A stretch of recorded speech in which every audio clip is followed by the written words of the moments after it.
What's going on, Tamers? Welcome to DigiPod, the digital podcast. Today, featuring DigiPanda. Hello. It's our own DigiFest. We've got DigiPod, the digital podcast with DigiPanda and the Digi crew. The Digivolution is up and running. Did you see? Did you hear? Did you know it was coming? Did you know? Everybody remembers the Digi rap. I can fondly say that it was one of the songs that, as a kid, I was like, I know how to rap, and then it's like, no, don't ever say that, and then go off into the Digi rap. It's the worst, worst line, pickup line ever. For some, it's the Digi rap. For some, it's the Pokey rap. Mm-hmm. Oh man, the Pokey raps, those were good. Oh man, terrible but good. But the Pokey rap was literally just the names of the Pokemon. With Digi rap, you just stuck Digi on everything. So you go Digivolution, Digi. Now at this point, I'm a Digi fatherly, doing the Digi raising. He's the Digi destined, living the Digi life, trying to get down with the Digi concept. No, let me stop trying to embarrass myself. But no, that's literally the Digi rap. You know, I guess I was unconsciously, what's the word? Affected or inspired, there we go, by the Digi rap, because when I was thinking about like what I wanted our channel name to be, I was coming up with like all these ideas and like nothing was clicking. We were going back and forth. And then I don't know where it came from. I think I was looking at like either World DS or Dawn and Dusk. And I can't remember, there was some faction there that had guard in the name. No, Digimon World 2. It was Digimon World 2. Yeah, because you had like black swords. Because we were talking about something. Oh, okay. Yeah. Yep. So that's what it was. And I was like, guard. I like that. How about DigiGuard? That's unique. You're not far off from kind of like the route that I took for DigiPanda, because I was kind of like, I could come up with a name. And, because I think when I first did YouTube, and believe me, don't look up any of my older videos, because I was doing Yu-Gi-Oh content back in the day. And to make it really crystal clear, the username is called PandaBorg, because there's a card called PandaBorg. I'm Chinese, so that's, for me, I was like, pandas are cool, so we'll just be PandaBorg, because there's a card called PandaBorg, and we'll make everything around PandaBorg. For Digimon, it was pretty much the same esque feel of, you know what, I'm a panda, so I'm just going to be DigiPanda. And then lo and behold, when, I started doing content as well, there was Luis the panda. And then there were like 4 other pandas on the Discord group. And I'm like, man, this is going to get confusing hella fast. I remember early on seeing both Luis the panda and then DigiPanda. I was like, are they the same person? Why are they both pandas? Are we just having like different things? And I called on. I was like, oh wait, these are 2 different people. Yeah. I mean, DigiPod, the digital podcast, was basically like the same concept. I was like, we were thinking names, and he said something. I was like, wait, Digimon, Digital Monsters, and then I was like, DigiPod, the digital podcast. That makes sense. It makes perfect sense. It works. Yeah. It's catchy too. I mean, at some point when you get like other content creators, like, you just got to call it DigiZoo, because you still got Risu, so there's a squirrel there. You got the panda, so then it's like, okay, what other creators are animals? And then you're like, avid herpetologist. Let's go. We got the crocodile. We got some squirrels. We got some pandas. All right, who's next? Where do we go? Have a podcast where all the people would have animal names and call it the DigiZoo. I'm the squirrel. He's the panda. That one there's the croc, and together we are DigiZoo. Yeah, pretty much. Do a whole Ginyu pose. Yeah, pretty much. Except I don't know who the Ginyu would be. I'd probably be like, I feel like Risu would be Jace, if I'm honest here. He's gonna. I think Risu's gonna come after me later, but that's fine. Oh man. Anyway. Well. Welcome in, DigiPanda. Welcome to DigiPod, the digital podcast, the podcast where of course, thank you for having me. Reiterate Digi every so often. This specific podcast was been in the works for like a while. 6 months. I had to reschedule, and I'm sorry for the last time that happened too, because it was. I remember I ate something really bad, and I was just feeling dead like the entire night. So then I was kind of like, Barney, I'm sorry, but I'm kind of dying right now. Can I? Yeah. No, see, it's fine. It works out, right? Door. Everything for a reason, right? Because you know we've come so far from then. I don't remember like how many subs we were at and where we were at with content, but we were definitely nowhere near where we are now. And I feel like this type of content, I always hate, if there's one thing I hate as a content creator, and I think you'll feel the same way, is when you have this one thing, you're like, yes, like this is it. This is my idea. This is my big thing. I make it and you put it out. And maybe like 6 months, a year later, you look at that, you're like, fuck, I wish I did that now instead of then, because I've learned so much more and I could have done it better. Yes and no, because the thing about YouTube that I've learned personally is that it's always fail hard, fail fast, but also be able to pivot and kind of like learn from that failure and turn it around. I think one of the biggest things that I see today is that there are a lot of content creators who will continue doing the same thing that they did 4 or 5 years ago. There's no change. There's no adjustments. There's no pivots. I think when you elevate your thumbnails or you elevate your topics or your video productions, that is ultimately what will get people to see that you're improving as an individual. And I'm not trying to call anybody out in specifics of this topic here. It's more of I think that when you expect the same thing, the same thumbnails, that, you know, just a zoomed in image of a card, and then there's, you know, that clickbait title, or you take a thumbnail from Google and just slap on some text.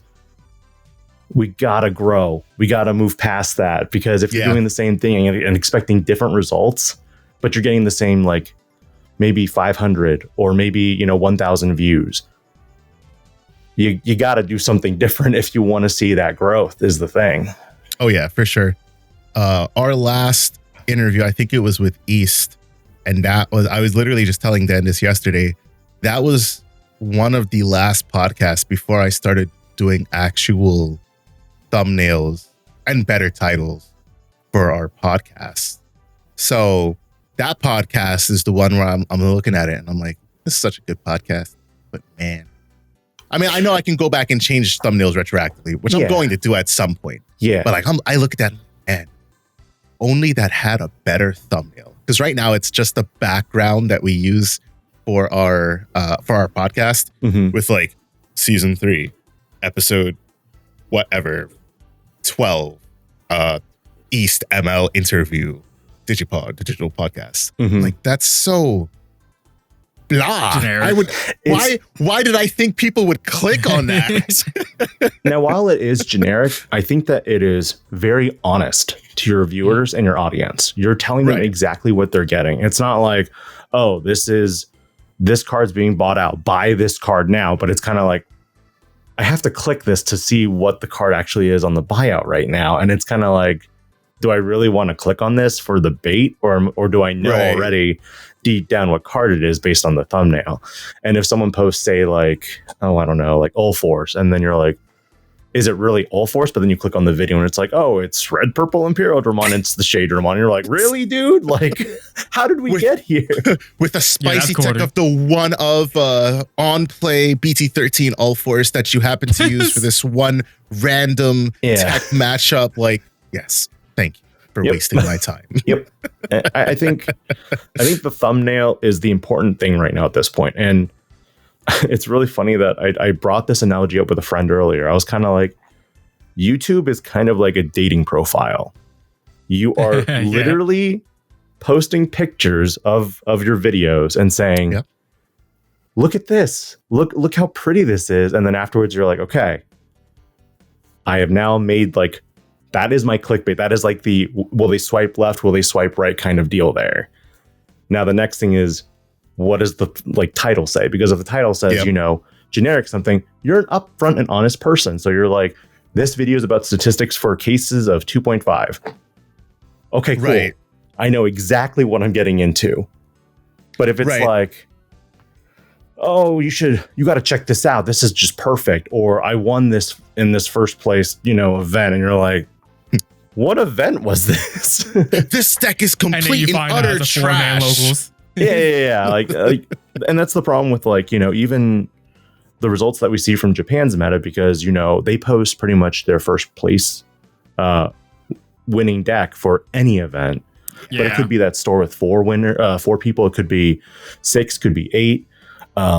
If you want to like compare Japan's meta to English meta, it's sometimes a delicate route to navigate because they're best of 1 and we're best of 3. So when you design for that high roll every game and you do it every game, it's like, all right, cool. Like I won this game in 1 game, which makes me the champion, and that's why this deck is good. But then when you bring it over here to, you know, the West, and you're like, I got to high roll not just once, but 2 out of 3 times in a match. You're like, exactly.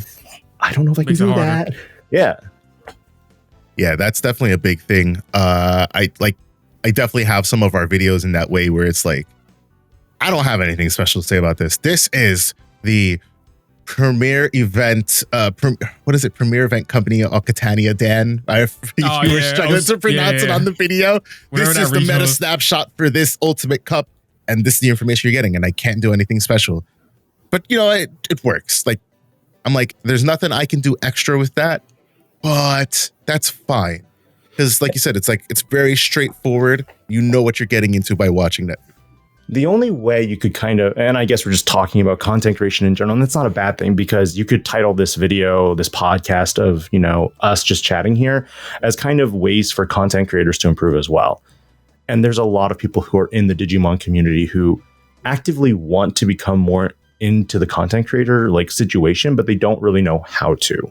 Right. I think there are some people who are hesitant to do it because, you know, either they have a low quality microphone, no camera, they don't know if, you know, doing a, you know, other webcam up top and kind of just showing cards one by one, like below on that webcam for their deck profile is really like what people want to see.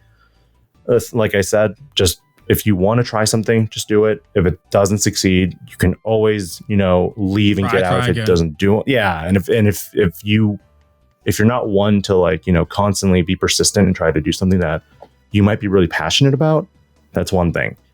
But you won't know until you try. That's the big thing here.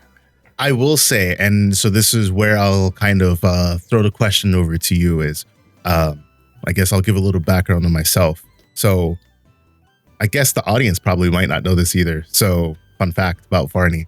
So I grew up always wanting to be like a content creator of sorts. I'm 28. I grew up with the golden age of like forums. Mm-hmm. I remember being on one of the biggest forums I was on was World Beyblade Organization. I was very heavily into Beyblade as a child, and well into my teenage years. And just seeing people at the time, I mean, realistically speaking, Beyblade is a kid's toy. But there were a lot of like teenagers and young adults who were into it as well. Mm-hmm. That being said, most of the content creators at the time were generally speaking young teenagers and like the very young adults. I remember it was like Beyblade Geeks and Zankai, I think is that name is. And those were like my 2 biggest ones that I watched back then, who are still content creators today, and they're even bigger than they were back. Mm-hmm. I saw that as a child. And I was like, I want to do that. So I did. And it, you know, it started out with this stupid like, we're gonna play Beyblade, and then we launched at each other and all this stupid shit. And at some point, I stopped doing it because you get older, you can't, you're constrained by money. So at some point, well, what I had built my following on was like, here's my unboxing / reviews of this Beyblade, blah, blah, blah. Mm-hmm. We're going to open it, then we're going to let it rip. Yep. And I couldn't keep up with that. So I, as a 13-year-old with no knowledge of like, how do I pivot, was just like, all right, well, my channel's done. We move on. No, that's pretty accurate though, because like I think a lot of people don't realize that when you take your passions or interests and make it into a content channel, now you're navigating along the delicate lines and balances of what is work, what is hobby. Because when you turn something that you love to do that's a hobby into a job, you run the risk of also burnout and then hating your job. So love Digimon. If you are like that hardcore competitive player who goes to every event, you're topping constantly. And this is kind of true that I've seen a lot of amongst a lot of content creators. And that is that, you know, they win worlds, they win nationals, whatever, you know, this big event is. And then you start a YouTube channel. I think for them, there's an expectation for them that they'll blow up because, you know, they topped worlds, they topped nats, whatever. And then they don't. And I feel a little bad for them because I know that they have a love for Digimon, they have a love for the game, but I don't know if they did the channel for the right reasons at that point, because if their niche is a specific deck, bear in mind, this is where it's very difficult also for content creators in our community because, well, I'm gonna spell it out this way. Say you're a content creator who does content on anime, right? Anime, big, like, you know, topic to cover. You can cover anime video games, you can cover web comics, manga, live action movies, even adaptation, stuff like that. Now you shrink it to just Digimon. Digimon is now your sole focus of your channel. So, like, in some regards, I think I would say Karn EX is basically that Digimon straight up YouTube content creator. Then when you take that and you go even more specific, so now you're shrinking it further into just Digimon card game. That's where we live. Yep. Yeah. But then you also have some players who are like, I just want to talk about red decks on the Digimon card game. And then you're like, you just took a really small niche and you made it even more smaller. So now people who don't play red decks don't care. So when you're like, why am I not getting views? Why am I not growing like so-and-so content creator? The answer is because you've pigeonholed yourself too far. Yeah, for sure. At the same time, this is where I expanded a little bit into different avenues of the Digimon card game because I loved Seekers, I loved Liberators, but that's where kind of more of the voice acting, you know, stuff came into play. And that's also where I also learned from Liberators and Seekers why TV networks will cancel TV shows. That's basically the lesson that I learned from those two types of content. So being in content creation in general can teach you a lot about like how that stuff works. Like I know everybody's like, oh, Raiders should have been an anime, this, that, the other. And it's like, yeah, it most definitely could have been. But there's like 100 other factors at play for not just Bandai, but Toei to consider making this an anime. The funny thing about there's so many avenues they have to go through to like make it work. I don't know if you guys knew this, but originally Digimon Seekers, Liberator, and Ghost Game were pitched to Bandai as like, one of these will be animated, one of these will be a web novel, and one of these will be a web comic. We're in the bad timeline.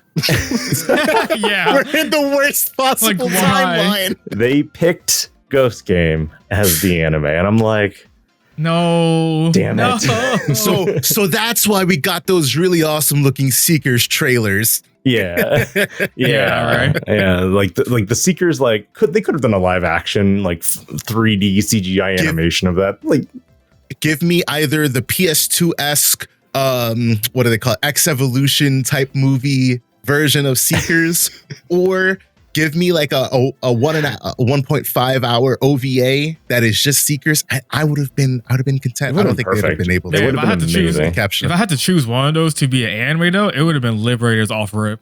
Oh, Liberators.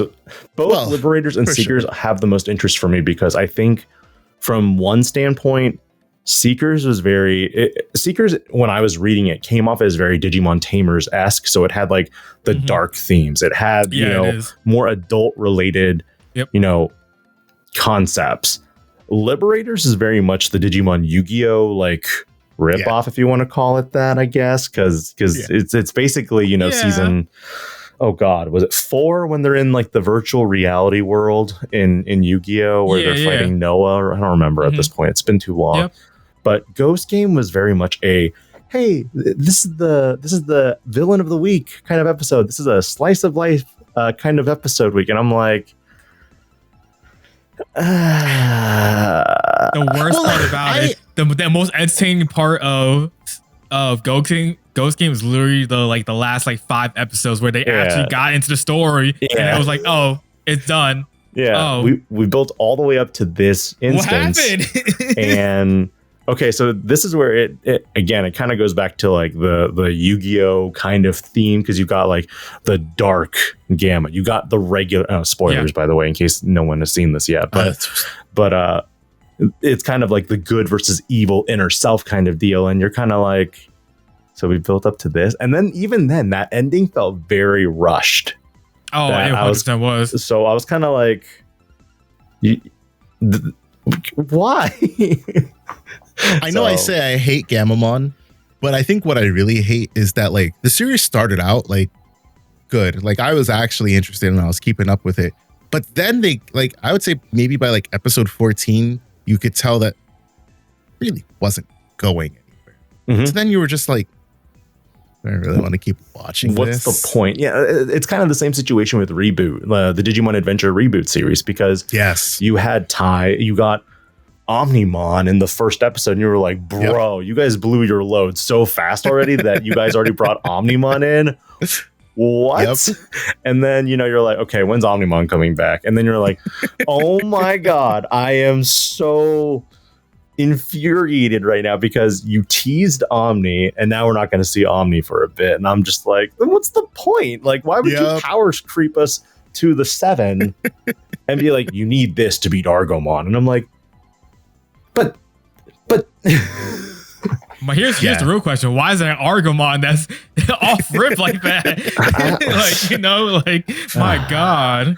So then after that, I think for me, a majority of the Reboot anime was very much in the, and this is why it was always a joke on the internet whenever you read like a review of the episode, it was like on the adventures of Agumon and Tai, and you're just like, yeah, I knew this was going to be a problem. And don't get me wrong, I liked that they actually did all the level 6s for each Digidestined, but I also hated some of them because it was kind of like Hercules Kabuterimon's about to show up, and then it was like, psych, Blitz Greymon is in this episode, and I'm like, really? So it kind of overshadows, the level 6 and accomplishments of other characters. I'm just ranting at this point, and I apologize. Hey, that's what the podcast is all about. Yes, that's the point. It's all about how we ended up in the worst timeline with getting Ghost Game as the one that got animated, and not even Seekers. Yep. Come on. Like 2 out of 3 shot for something good, and we hit the one. It's kind of the worst one. It's literally like opening a box of 2.5 right now. Actually, it's like, do you get Zephyrgamon Ace? Do you get Omnimon X? Or do you get Luminamon Nene version? It's like, here, have a Luminamon Nene version. Open up the lucky pack. Thanks. It's another Luminamon Nene version. I am so excited with this box. Double Luminamon. How worse can this get? Open up another pack. Rapidmon Ace Aldar. I love this game. You know what? You saying that makes me feel better about my pulls last night. Yo, I had some my lucky packs. My lucky packs were pretty solid. I would say I had so we got 4 boxes each, and 2 out of my 4 I hit double secrets. So I was like, hey, we're good. One was not Illumina. Yeah. I didn't pull a single Lumina in my 4 boxes, actually, which is pretty crazy. That's the good thing. But the question I have as a follow-up is, did you open Talmon Ace? Because that she was also hard to pull. I got 3 Talmon Ace, just the regular. That's good, though. Probably got 2? I got only 1 Rapidmon and only 1 Blast Mode. Oh, man. Those 4 boxes. That's like, okay, so I wanted to dodge Luminamon, I wanted to dodge Rapid, and I wanted to dodge Shoutmon. E-Cross-6. I wanted to dodge those 3. Keep in mind, I buy cases though, so for me, it's impossible to dodge them all. Case 1, I literally opened 3 Talmon Ace out of 12 boxes. That's crazy. I was infuriated because I was like, this Rapidmon Ace, like there were like 10 of them at that point. I was just like, this could have been a Talmon Ace. Like, why? But that's just the luck of the game when it comes to buying boxes. You run the risk I think you're like high rolling even more when you're at Walmart or Target, just being like, I'm gonna buy a blister. I'm gonna buy that blister and open, and you're like, oh cool, I got a cereal, and you're just like, are you serious? You just opened 2 packs and you got a cereal card? Yeah, I got a cereal. Blisters on top of that. Yeah. And then they go to another Walmart or Target, and they're like, hey, I opened another cereal, and you're just like, I will murder you. I will literally murder you right now because he said, I will finish you. How dare you pull cases? Well, and the funny thing is, and they're like, the numbers don't match, but like, I got 2 cereal war grades, and I'm like, must be nice, man. Must be nice. That's a whole fact. Or your SP pulls in your cases. I got an Examon Ace SP in the first one. Nice. The second case was an Impmon Kenji Watanabe signature Impmon, and then the third one was just Mon GX. Okay, so not terrible. I would say they were like middle of the ground SPs, not like the cream of the crop, but not like I want to die kind of like. Yeah, right. SPs. It could have been worse. I know for sure. Like, and our store got 3 cases, and we gone through 2 of them already. And the first one was Rapid Ace SP. And then the second one was the Ipmon one. I was just like, pain. We did not get good SPs in ours. I feel like pain. That is painful. And so, well, here's the other thing. Like, I've heard some people who got like 3 or 4 cases, and they were like, I got 3 Omni X's, and I'm just like, congrats, you want a cookie? Like, I'm just like, awesome for you, man. You know, not low-key salty over here. Honestly, I do end up like hating those kinds of posts on like Facebook and Reddit a lot, because I'm like, I get it. Like, people are excited, and I think it's fine when you're like a newer player, but like at a certain point, once you're like a more like seasoned player, it's just kind of like, all right, bud, we get it. Move on. I don't care.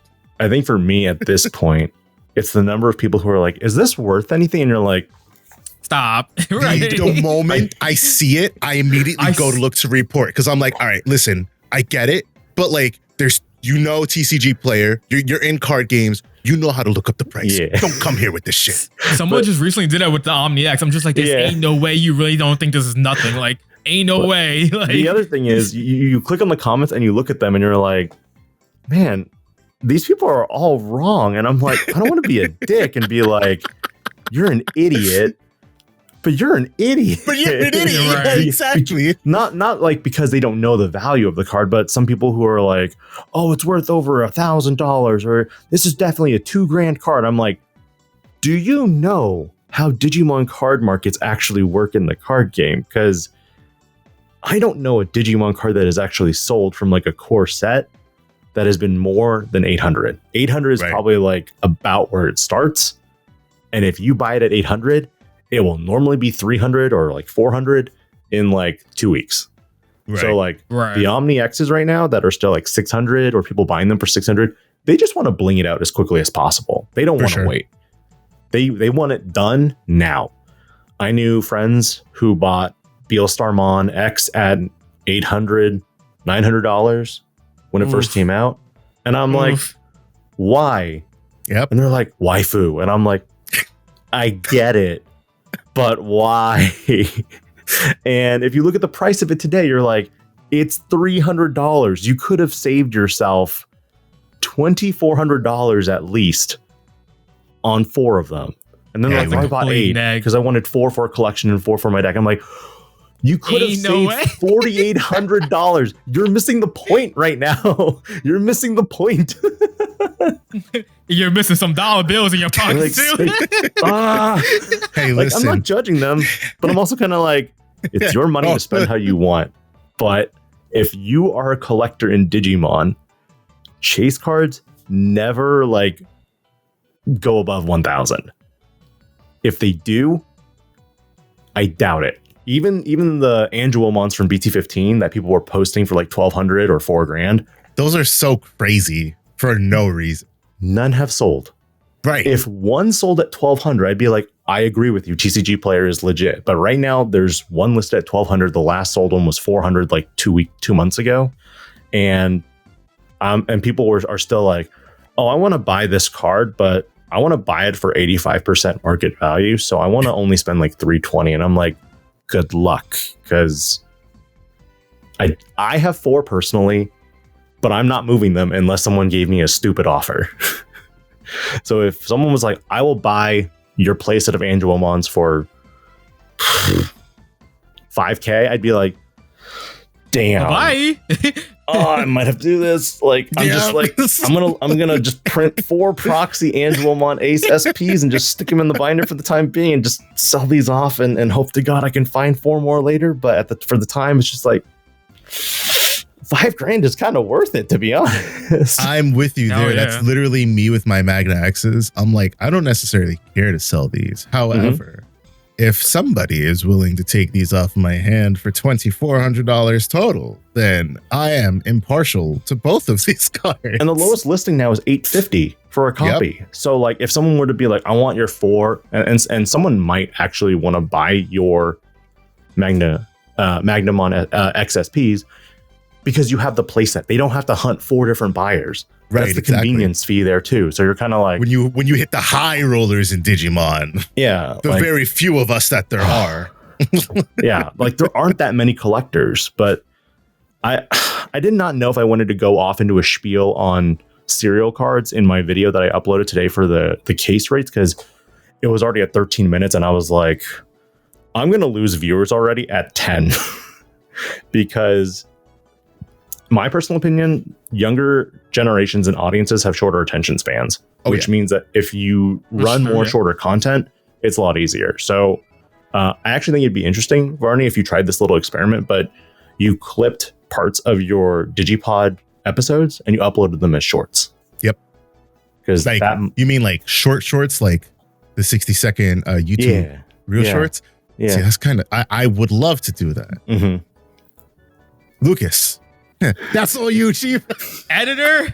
Start clipping into shorts, baby. Because like if something funny like strikes out as like Lucas is like, reviewing these, that's something that he can literally just be like, clip, 60-second clip, upload, link actual DigiPod like episode at the bottom of description, or like make a little blurb that says, hey, if you want to watch the whole like interview with East or DigiPanda or whoever, click this link, and then they can just go there. So it kind of redirects and kind of, adds a little bit more exposure, because if the short interests them enough to watch the whole long video, kind of free ads. So like promotion. Yeah. We did it in the past, not with YouTube Reel Shorts, but with more of like cuts. YouTube episode shorts, so to say.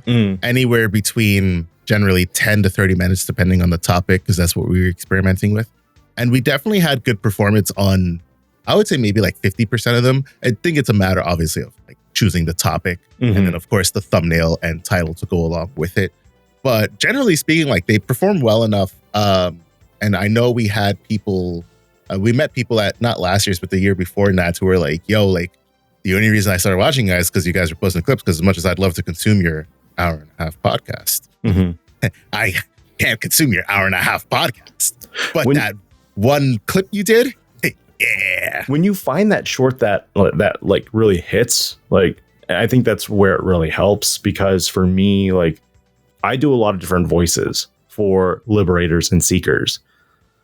And that's where a lot of like my background kind of started with, like getting laid off. And at that point, it was kind of like, man, putting all your eggs in one basket and then being like, I have a job. And now it's like, I don't have a job. Then you're like, that shit's tough. Where's my backup? So YouTube has been a really good like confidence booster, I would say, because when you're in front of a camera and making eye contact with not a person, but a webcam, it's weird as hell, number one. But number two, when you can talk to somebody and kind of look at the webcam and also kind of enunciate and talk about something specific that you're passionate about without really any kicks or ums or like or whatever that filler word may be, it really helps elevate your confidence as an individual, especially if you are doing interviews or, trying to talk to your boss for that promotion. I think doing content has really helped with raising the confidence, because in the beginning, it was really hard. I think Dan had those same struggles. He's much more. Oh, I still do. Sometimes you do, but when you started, switched. It was so funny. So I used to do a lot of So like I would very conscientiously be thinking about the especially like, let's say we're about to be at 100 episodes. So let's say from like 0 to 20, 30 episodes, I was in the very beginning, I knew I was saying them a lot. I was very conscientious of it. And I will purposely try to fill all those words. And for some reason, the word like has been that filler word for me. Like is where it changes, but it's not bad. It's not bad. So it's only when you start catching it that you're like, oh shit. Yeah. Like right now. So I'll be like, I'll talk about something, you know, like this, like that. I'm just like, oh, I keep saying like now. Now my word is like. I'm like, how do I not say like for every other sentence? Hey, I noticed I'd be texting it as well too sometimes.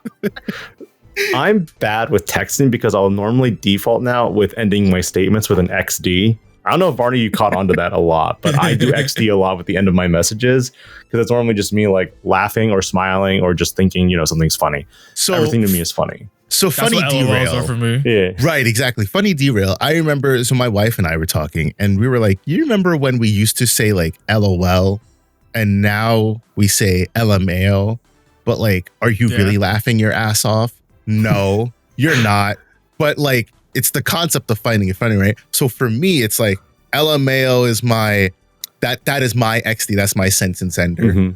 And then LMAO caps is like, oh shit, like I'm actually laughing. I don't ever use LMFAO because that one's like weird for me. But now, because of Mike, I've gotten into the fucking habit of saying, like, if I actually like looked at something and laughed, I was like, I'm cackling. The cackling, I'm cackling. Thank you. I am describing exactly what I'm doing at this moment. So for me, the reason why I use LOLs and like LMAOs a lot is because like I don't want, like, I'll say jokes that sound maybe mean, or so I'll have to put like LOL on it to make sure people read it, and then they're not like, oh, why are you so mean, or why is that so like this? And like in my head, I'm like, oh, this is funny as hell. And so if I don't put the LOLs, now they're like, oh, that's rude as AF. Is it really? I thought we were cool. Like, what are you wait, what? Or like I will get a message down the line of like, yo, why are you so mad today? What do you mean mad? How am I mad? They're like, you remember that comment you wrote? I was like, that was funny. And they're like, what's funny about that? Oh shit, you know? So like, I always have to make sure I have LOLs and LMAOs on things I think are funny and make sure they know it's funny, because I could be taken very seriously or very sarcastically sometimes. So like, that's my reason why I use a lot. So to make sure that doesn't happen. Dan, your story made me think back to like a grandma who was texting her kids like, oh, so-and-so died, LOL. And then they're like, it's not funny. And then she was like, I thought LOL meant lots of love. And it's like, no, are you? So it'd be like, oh, Steven died and Steven the dog died. And it'd be like, LOL. And it'd be like, that's not funny. The dog died. No, all right. So better example, if like me and Varga are having a conversation and maybe it sounds like it could be argumentative on my side, I'll make sure I have like those LOLs. No, shut up. Don't do that. No. Because Mike will take it full serious and then just like full send it. And I'm just like, this is why these are LOLs here. So you know it's not meant to be serious, you know? But that's the thing. Also, I think this is actually a good topic to talk about because as a content creator, you have to read comments every day. And sometimes when you read comments, you're like, I don't know if this person's being sarcastic or not. Trolling? Like, yeah. Like occasionally you'll get a comment that's like, I really like, they'll be like, what was the last one that someone did? They were like, oh, I think it was for Liberators, actually. They were like, really good voice acting. And I'm like, but they spelled really like RLY. And I'm like, I don't know if they're being sarcastic and they're like just trolling or if they're actually serious about the good voice acting. And you're like, and this is where, you know, when you're responding to messages as your brand, this is another really important topic that I think is good for, you know, all of us to like do. I think responding to your viewers is a really good thing because it shows that you're taking time out of your day for a little bit of personal one-on-one and also a little bit of response. That's why I try to respond to every comment that usually hits a video. I have a backlog of like 50 comments right now. With that in mind, though, when you read these comments, you also have to be kind of aware of how you're presenting yourself, how you're talking, and how they're talking. You can sometimes lose that feeling or how you're trying to perceive it, you know, what they're trying to say to you. And you don't know if it's sarcastic or if that's literally, you know, dry feeling. That's where I wanted to kind of compare, like, for me, LOL with an actual LOL is I'm really laughing, like the way I was laughing like 30 seconds to a minute ago. But if I write LUL, I'm just smiling and like I'm not laughing, but I think it's funny. Like, right. Those are like examples. Thing I use, so like my use of LOL, I think when I use it the most is when I'm being sarcastic. I'm like, ha, LOL. I'm like, yeah, you don't deserve my LMAO in all lowercase letters. The problem I have with LMAO is Sword Art Online Abridged ruined LMAO for me, because now instead of like actually like saying LMAO, I think of what the actor said for that abridged series. I don't know if you guys have seen it. It's been a minute, but I have. Yes. Okay, it's been a while. Just like, that's so Lamau, and you're like, God, it's burned in my head. Oh no. I've had some friends who will like say LOL in real life and be like lols for everything. Exactly. I hate when you do this. Why? That's so great, lol. Lol, yeah. And then Kirito now is just like, that's so Lamau. You're like, God dang it. Oh my goodness, Sword Art. That's great. If you guys haven't watched the Sword Art Online Abridged series, you most definitely should. Yu-Gi-Oh! Abridged and Dragon Ball Abridged are like the goated ones for abridges. I'm so sad that there is a Attack on Titan Abridged, but it was done by Team 4 Star. They did one episode, and then they got a C&D. So then there was kind of like, but it was that good that they had to like C&D it, and it was just like, that's crazy, man.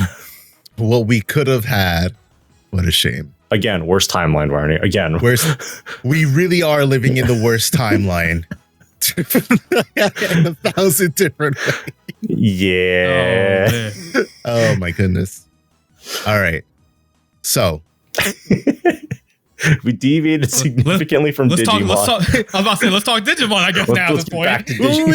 We can talk Digimon. I just want to, if you guys have made it this far because you're watching this podcast, I want to let you know, first of all, our podcasts are never structured. I try, but they are never structured. It's structured to a point, and then we just deviate. That's what it is. Spoiler to the viewers. Before we started recording this, Varney was like, these are the topics we want to cover. I'm not going to lie to you, but if you've made it up to this far, you definitely should consider subscribing to the channel and liking this video because of the fact that we haven't actually hit the first topic yet. Right, exactly. The first topic, if you are here for a DigiPan and you want to get to know DigiPanda, the question we have to ask everybody. We're getting to know him, his personality right now. Right, exactly. For anyone who doesn't know. But we want to know what's the Digi behind the Panda. We want to know where the love for Digimon came from. What got you into Digimon? Why is it that Digimon is, you know, your essence, your being even? And it's really funny that you asked like this question, because I kind of went on a spiel about it when I was opening cases on, oh God, what day was it when I opened it? Friday, Thursday? I don't even remember at this point. I talked about literally my background there, and it kind of started off, you know, it was did Digimon come over to the States in 96 or 95? Because I feel like it was 95. That's a Dan question.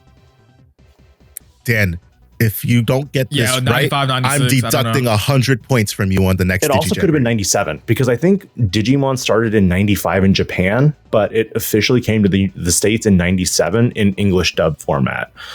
Point aside, I was 5 or 6 years old. I had been on my Pokemon kick for a little bit. I had been playing my Game Boy Color, the special edition limited Pikachu with yellow version. Fancy with that one. That my first Game Boy. Like, I remember like the good moments. I also remember the bad moments a lot too. The point the point is, when you're so in depth into Pokemon and you're like, I love Pokemon, but then you're like, man, I'm kind of getting bored of like the same game over and over again. This is like pre like gold, silver, crystal, and God knows how many generations we have now.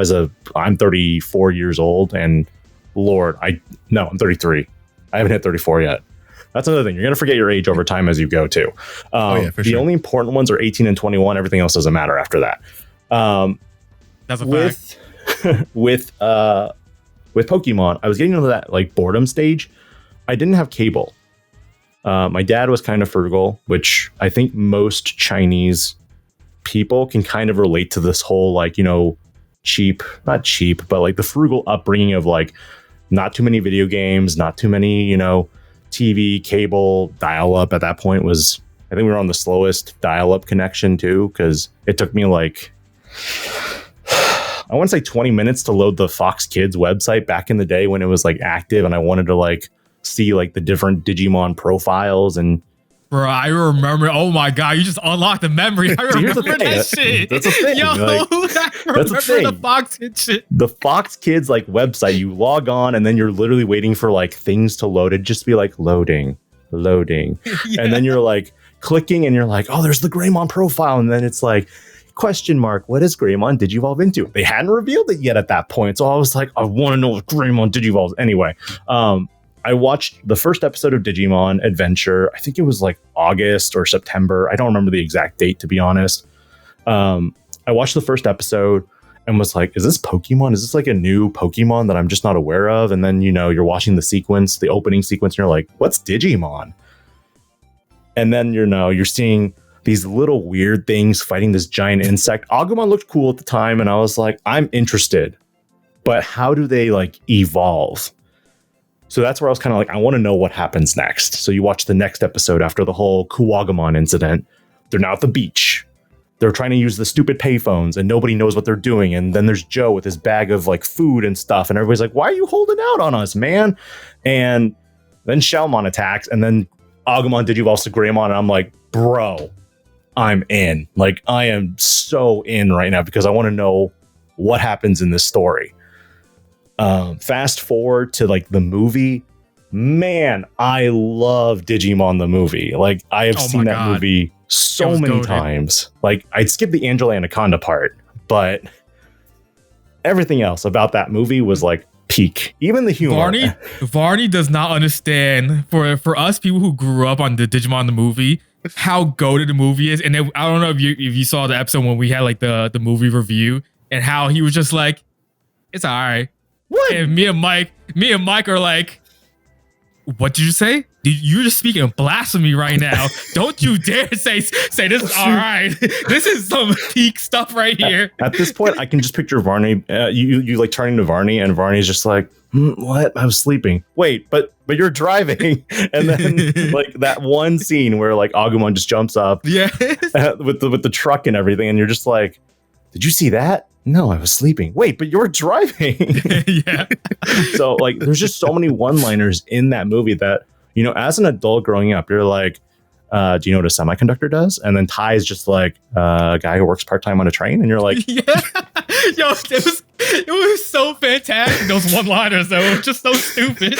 Like, you had I just remember like vividly so many things from that movie. Cause like, when Ty is like, oh, the egg is real. And then it literally jumps to a scene where Ty is frying eggs, which we live now in a time where eggs are so expensive that I'm like, man, it doesn't feel real at this point. But like, he's frying eggs, and Kari's holding, you know, Koromon's egg to her like chest.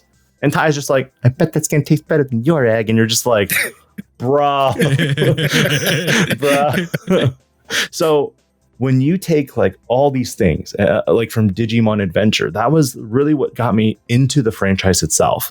Some people might have said that Digimon Adventure was, in essence, kind of like a watered down version of what's the like the really bad dubbed anime? Is it called Ghost Stories? Oh my lord, that is, yes. Yeah, some people, I think, could kind of draw parallels to Ghost Stories, because Ghost Stories is an anime. Ghost Stories is an anime. If you're not familiar with it, that was given to an anime dubbing company in Texas. I want to say it's Funimation, and they weren't told how to write it or like rewrite it. They just said, "Here's the animation. do whatever you want with it. And the dubbing is terrible on so many levels. It is terribly good, but it's funny. I will say that much. And if you guys haven't watched it, please go watch it. It's worth at least 2 episodes of your time. And at times, it felt like Digimon was kind of like that too, because the dubbing wasn't like 1-to-1 when it came to like the lines and how they were delivered. You had so many one-liners, and even in the movie itself, that if you watch the original upscaled Blu-ray, whatever the reboot, I don't even know what it's called. The one that just came out like a couple months ago, like they redid it in 3K or 4K and everything. And they separated each movies, I believe. Yeah, right? They separated all the movies. They included the original with, I believe, the Angela Anaconda like short still at the beginning, but they also have a more accurately adapted version of it. I haven't seen the more accurately adapted version. I just bought it because I wanted to support Joshua Seth, who voices Taikamiya. Anyway, that's my spiel basically on how I got into Digimon. In regards to like moving beyond just Adventure 1 into like Adventure 2 and Tamers, I became very much a purist with Digimon up to Tamers, because it was one of those, I like that there's person and I like that there's Digimon. When Frontier showed up, I was kind of like, what is this? I am so confused. I don't like this. Where's my Agumon? Where's my Greymon? When Burning Greymon showed up, I was a little bit more okay with it at that point. But as an adult, when you go back and rewatch Frontier, it's actually a really great series that is comparable in my mind to even Digimon Tamers. That at this point in time, it feels like my top ranking Digimon show is Tamers, then Frontier, then Adventure 1. Adventure 1, you've got War Greymon and like Metal Garurumon and like the villains and stuff that can really carry the show. But on a rewatch, it's kind of rough sometimes. I don't know if you guys have like share that same opinion or not. So I want to say I probably haven't hit the halfway point, but I'm somewhere in between on finishing Frontier. I haven't finished it just yet. It's because I'm like watching like 1,000 different things. Yeah. But I actually do like it. Like I had agreed that I'm also a Digimon purist, and I remember my first official Digimon series was Data Squad, because that was the first one that I like was on TV and I grew up with. Therefore, I watched like all of it. Yeah. But I remember when Frontier was on, because I had always been into like the concept of Digimon, and I was like, where's the Digimon? I only see the Digimon. How do they become a Digimon? Like that was always like beyond my kid mind. But watching it back now, I don't have any problems with it. I have to finish watching it to give like my full opinion. But Frontier in my mind. Frontier in my mind feels kind of like a Sailor Moon-esque Digimon, because you have the transformation sequences and the characters themselves become the Digimon. Yes. That's like a valid statement right there. Like just thinking about it. Yeah. And thinking about Frontier, because I haven't seen Frontiers in such a long time. That's like a valid statement right there. Yeah. I feel like Frontier is probably like one of the most controversial. It is definitely one of the most controversial when it comes to when you ask like Digimon fans on what you actually what they think about it, because you got, for example, you got Mike, who to Mike, Frontier is like below like bottom tier trash. Really? And I have personally like other friends who think Frontier is like top tier shenanigans basically. And so it's just like very different. And then you have like Tamers, where everybody agrees what Tamers is, right? Mm-hmm. And then 01, 02 is also divisive, because people are like, oh, the story is just not as good as Tamers, so it's just never as good. Or you have someone who's like me, I'm like, I don't care. His name is Tai, his name is Aguma, and his name is War Greymon. And it's 01, it's the best season. I don't care. You know what I'm saying? And that's how I feel like when it comes to that. But like, it's just, Frontier is such a weird season for a lot of people, I feel like. Data Squad and Cross Wars are other like controversial series to a certain degree. For me, I find Data Squad, or Sabers in the Japanese version, I haven't actually finished it. I just know what happens in the show. Yeah. I did not like Sabers because... Really? I'm an Agumon purist, but to the degree, yes, I know where you go. I know where you're going. I was kind of like, who the heck is this Agumon? So how dare they? How dare they do that to my boy Agumon? So how dare they? When I saw like first like pictures of it, I was like, what did they do to Agumon? Why are his nostrils so big? Yeah. Like the armbands are fine, but like I can't stop looking at his nostrils, and that bugs me. And also, like when I watched the dub, you had Tom Fan's Agumon, so he's just like, hey Ty, what are these magazines under your bed for? And you're just like, because he comes back in the last Kizuno movie.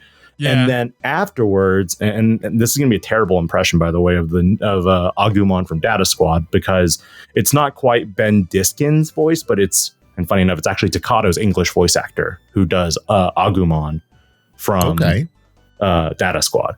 But he's he's like down here, kind of like, hey, Marcus, boss, like, what do you want to do? Like, what's up, bro? That's so true. Yeah. And so like thinking about it. So, and they also, Diskins is actually the new Agumon in Adventure Reboot.